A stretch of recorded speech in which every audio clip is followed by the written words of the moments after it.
It all happened in my farmhouse on rainy night. Its memory in my mind bright. As it rained cats and dogs, I was sleeping like a log. I woke up hearing a bang on the door. I put my feet on the cold floor. Pitter patter, it rained. It was cold and I felt drained. I made it to the door sleepily but wanting to sleep cozily.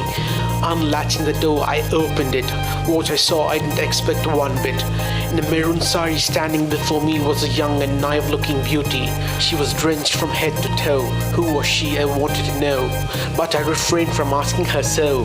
I didn't have the mind to tell her to go. As she looked sweet and frightened, my grip on the doorknob only tightened. She looked at me directly in the eye. Shivering, she gave a loud sigh. I was tempted to take her in my arms. Instead, I decided to stay calm. What can I do for you? I asked her politely. I need food and shelter, she said softly.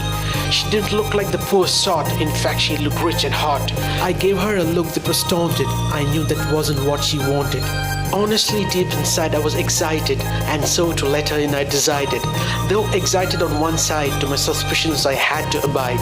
I wondered whether she was really in need, or was she just a cunning witch indeed.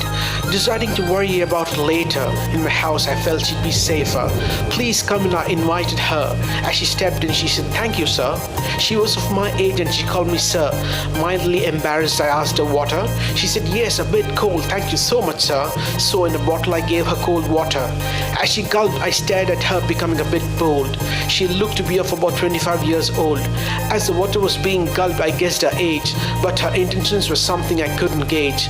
The bottle was empty in a matter of seconds. To the kitchen I went to get her roasted almonds. As I headed back to the hall, she was still standing. I told her to sit with myself also sitting. She did as she was told and looked at me naively. That gave me the courage to ask her bravely what she was doing at this nightly hour. Munching the almonds, she said there was a problem with the car. The engine had stopped and to start it refused. Dejected her mechanic, she accused. Unfortunately for her, it started to rain. She felt she was in a situation that was insane. Deciding to get help from the first house she came across, she started wandering on the road with her course. It was then that she spotted the place in which I was housed, and so she decided to have its owner roused. The rest, one who listens to this piece would know, an enigmatic piece that forms a show. As she finished eating, it stopped raining. I started to feel depressed as she might be leaving. I didn't want her to go and leave me feeling low. I enjoyed her presence in the show. But certain things are meant to happen in a certain way. It's bound to happen whether you're sad or gay. Mopping her lips with a handkerchief, she got up from her seat, and my heart started skipping many a beat.